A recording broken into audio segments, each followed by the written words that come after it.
ka-idol, no? So nandito naman kami sa bundok ngayon para sa pagpatuloy na paghahanap kay 69, no? So ayan, una sa lahat, shout out ko muna yung mga nais magpa-shout out, no? So shout out kay Ma'am Nur Usman, shout out din kay Ma'am Josephine Cañete, kay Ma'am Masakirin, kay Idol Lito, kay Idol Herman Makahalis, Ma'am Z-Arms, at sino pa yun, si Ma'am Ninit Galvez, Ma'am Monalisa Mendoza, Ma'am Susan Kadukoy, at marami pang iba mga kadol, pero hindi ko na ma-mention lahat dito kasi masyadong marami. Pati na rin si Ma'am Esther Hoder, no, na ano lang. So yan, nung na-interview namin si Divine mga kadol, yung bandidong nahuli namin, no. So tulad ng sabi ng iba, talagang kamukha niya si Raya, no.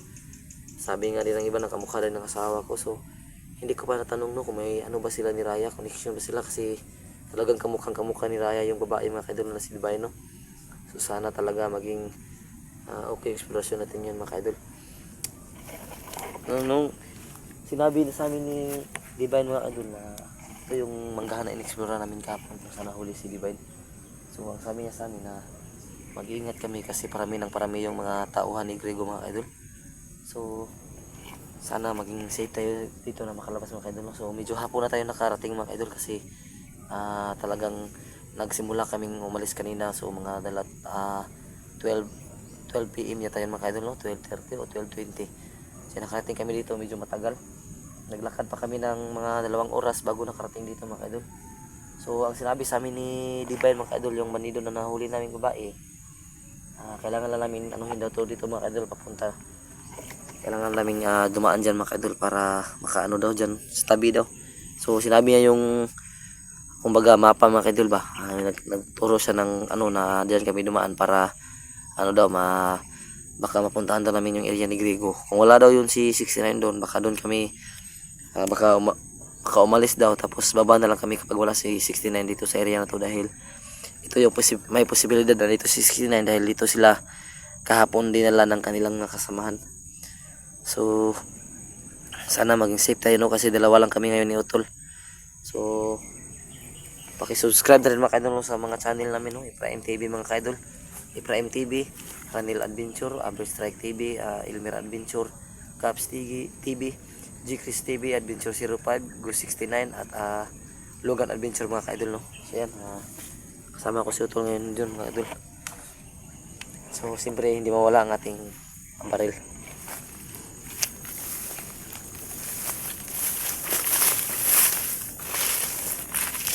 So sabi namin sa amin ni Divine mga kadol na kailangan makalabas kami sa manggahan na to.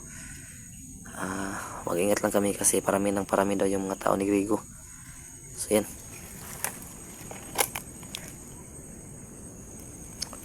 Medyo madilim lang yung panahon, pero mga alas 3 pa lang ng hapon mga kadol, kasi yung panahon dito mga kadol medyo parang paulan. So syempre kasama ko yung kapatid ko palagi kasi dalawa lang kami ngayon. Tuloy tayo sa paghanap ni 69 mga kaidol para maabutan pa niya ang kanyang anibersaryo sa malapit na pala yung anniversary team nila. Team na rin namin yun mga kaidol.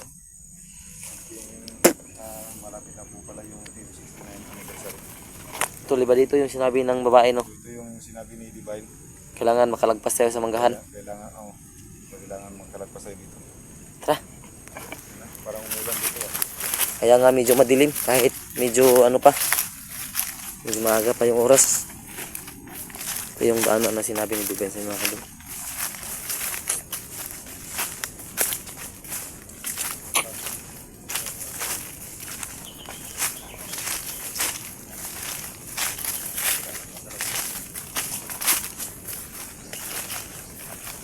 Ayan yung panahon, medyo madilim.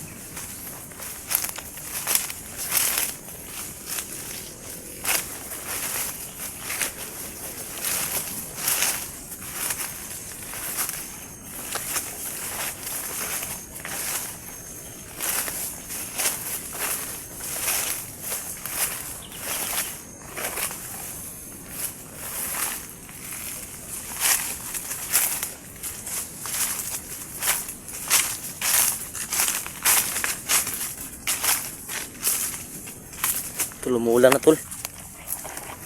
Umuulan na. Wag na. Magdandahan lang tayo. Tara.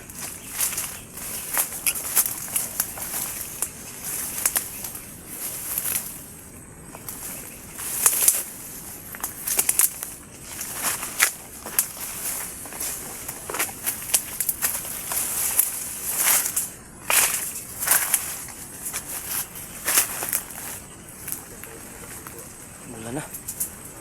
Umulan na.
Tul, tul.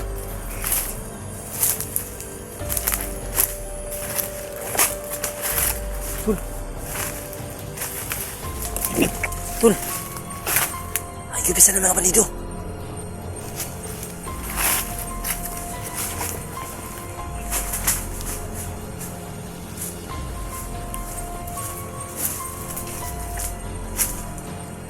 Ayaw ko pinsan.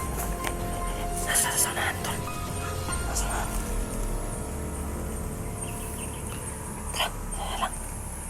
Silent lang ha. Nalaglag? Kaya pala, tagalan ka. Tara, silent lang ha. Tara.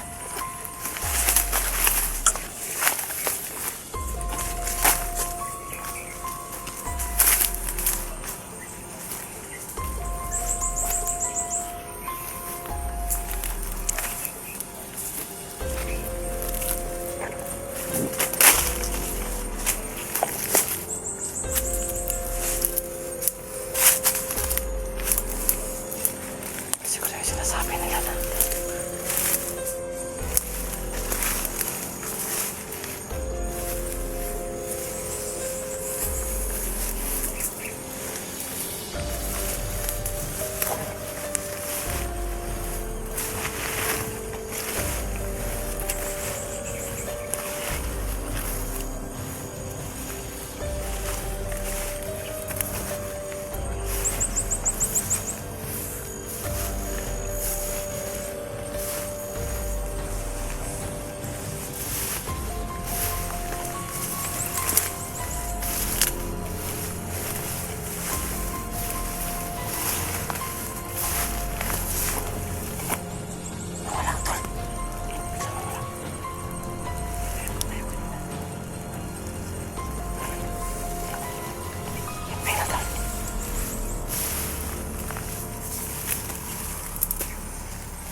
natin sa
Tul. Tul. Tul.